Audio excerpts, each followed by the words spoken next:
All right, so let's move on to the domestic war on division. I'll let you talk about your run-in with some prominent liberals on Twitter if you want a little bit later. You can give your side of the story because Isaac Schottener and Matt Iglesias didn't let you. I first want to play this clip of Alyssa Slotkin, former CIA analyst and now a representative, saying a lot of things I don't agree with, but I'm interested by the idea that now the post 9/11 era is over.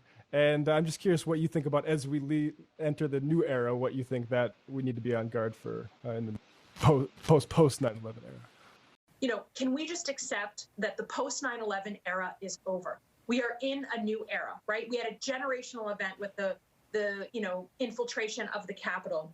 And the era of the primary threats to the United States being external, right? Threats coming from abroad, from foreign terrorist organizations, from China, from Russia. They're still serious. But the single greatest national security threat right now is our internal division. It's the threat of domestic terrorism. It's that polarization that threatens our democracy. And we've had a visual representation of that 2 days ago. So to me, yes, I'm worried about external threats. But when the Biden administration comes in, I urge them and everyone else to understand that the greatest threat to us now is internal. And if we do not do that work of trying to reconnect those two Americas, the threats are not going to have to come from outside. We're going to do it to ourselves. We're going to hurt ourselves. And I think that era of external threats is now surpassed by domestic threat. So, Daniel, what do you think about this? Oh, it's brilliant. I mean, the security state and people like Alyssa Slotkin, who've made their careers within the security state and have so imbibed its logic, has been very successful in sort of rebranding itself over the last 70 years. I know you guys know this, but perhaps people don't. It starts with a genuine anti-fascism, but that quickly morphs into what I think is a less genuine anti-communism. And when the Cold War ends, that morphs into something else. This is the era of Samantha Power and people like Tony Blinken, where the United States is going to stop genocide around the world and ensure the Holocaust doesn't happen again. And it's actually pretty interesting. Just look at it. I know you guys are into culture stuff too. Like, why has it happened that Schindler's List is made in 1993? Why is the U.S. Holocaust Museum opened in 1993 or gets started planning in the mid 1980s? Why is Saving Private Ryan made in 1998? Because I think you see an effort in the 1990s to justify the existence of the American empire in the absence of an existential enemy. I'm not sure that would have succeeded, but luckily for the security state, 9/11 happens. And so you have another existential enemy, this time jihadist Islam, and then you very quickly get the morphing of Islam and fascism, right? With Jonah Goldberg's famous book, Islamofascism, and things along those lines. And of course, Saddam Hussein was famously referred to as another Hitler. So you get sort of these old tropes being used to justify the continuation of the security state. And now you're getting that a little bit with China. And what you see, what Slotkin is doing is basically trying to provide another articulation of a security logic that would justify the continued existence of all of these structures by pointing to domestic terrorists, right? She's saying now this is the apocalyptic struggle with QAnon, I guess, and that you have to, devote all of these security resources to guaranteeing that these elements of society aren't allowed to flourish. And while I would admit that the far right is absolutely a problem, and we can get into this a bit more, I think it's a real concern about leftists should have a real concern about inflating threats to the degree where they serve as functionally, and I don't mean this in the literal sense, but what people used to term fellow travelers as some function as essentially useful idiots for the security state. I think we have to be on guard about that, especially given the power that the state has accrued in the last 2 decades. It's really incredible, again, especially given the technological capabilities that the U.S. government has access to. And it was just like, it was really frustrating to see over this past week, just like the giddiness that a lot of people were having watching the security state, particularly people snitching to the FBI, adding the FBI, which one is hilarious to think that like the FBI is gonna be like, oh, I wasn't going to arrest this guy, but I got a tweet from, whatever. 10,000 likes on that one. We better 10,000 likes. Oh, I'm going to go arrest this guy. But just like the idea that that'd be something that you would want to do would be to participate in anyway, even as a joke, with this horrendous organization is something that I do think is particularly worrying. And this whole idea that like the problem with the United States and the problem with the far right, I would have to argue, is not a lack of laws when it comes to the activities that the far right, gets into.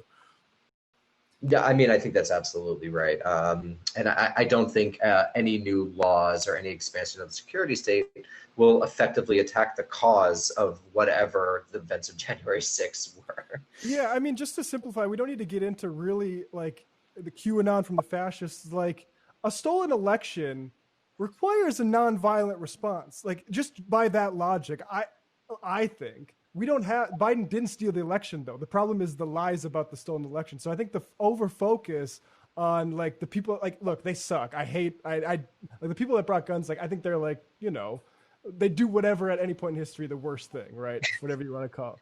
But like fundamentally, if you have a Republican Party that's saying this election is not legitimate, like you can't counterterrorism your way out of that problem. Mm-hmm.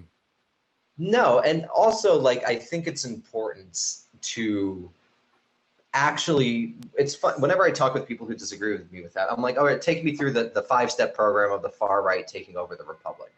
It's ridiculous. It is a scary group that is no doubt capable of spectacular acts of individualistic violence. That is absolutely something that is real. And that is something with which the left should not stick its head in the sand and should be concerned. However, they are not a structural threat to the presently existing liberal capitalist order in the way the Nazis were, or in the way Mussolini was, or the way in Pinochet's Chile.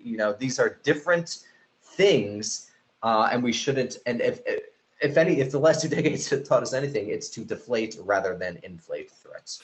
And I just want to add, because we covered this last week, obviously, but I think it's important. One, like, yes, what happened there was, we all know we have all seen enough images to come up with our own opinions of it. But I think it should be understood by most people that this is an act of desperation. It was also an act of spectacle. That's why you have all these people dressing up in costumes and taking selfies and having a party, right? This was not a movement that was, flexing its muscle in the sense like, okay, we're going to take over the government right now. This was an act of desperation to just like express an anger that was felt by, a group of, petty bourgeois to, some members of the working class, right? I think you're 100%, Danny, when you say that, like, it's really important not to overinflate these threats, because that gives them a huge advantage, actually, if it makes it seem like, okay, this is the popular movement of history. This is the way that things are going in this country. That makes them seem a lot stronger than a significant group, but a fringe group nonetheless, that basically threw a tantrum on Wednesday and had a little bit of a festival. And this is why people got really mad at me, because what I think I had a tweet where I said like liberal technocratic imperialist liberalism is still the most dangerous threat. And what I mean by that is that the current constellation of forces in this country that actually hold power are the presidential administration that is about to take power in a week, but also the sort of bureaucratic security state, these unelected bureaucrats, these unelected officials who genuinely believe in American world leadership and, American domestic surveillance as crucial to ensuring that the safety of the republic. And this is just going to embolden them, allow policymakers to just let them do what they do, and basically have the liberal elite, as it has done since 9/11, just sort of roll over and say, in the battle between civil liberties and security wins no matter what. And I think this is what that discussion essentially does. And people got really mad at that, and I imagine because they saw themselves in that criticism. I could only imagine. But I just have to say, I did offer Matt Yglesias and Isaac Chotiner the privilege of being interviewed by me. They both declined. They don't want to get pushed on these issues in any stretch of the imagination. I feel like such a Ben Shapiro tool doing it, but you got to play on the playing field of your enemies. I think the picture tweet is cowards. Like Oh, yeah. I got into it with a guy with 10 times my following tonight, and you know what I did? I actually quoted a tweet of his, and I engaged with him because that's what men do, Isaac Schottener. Yeah, and you can almost hear like the cash register sounds from suburban Virginia when you like the phrase like woke counterterrorism comes, and yeah. Well, Danielle, anything else you want to inform us about tonight? No, just I wish you guys best of luck in what will no doubt be a successful endeavor. And thanks so much for having me on. All right. And you'll It's be an back honor. soon. Thank you so much. Bye.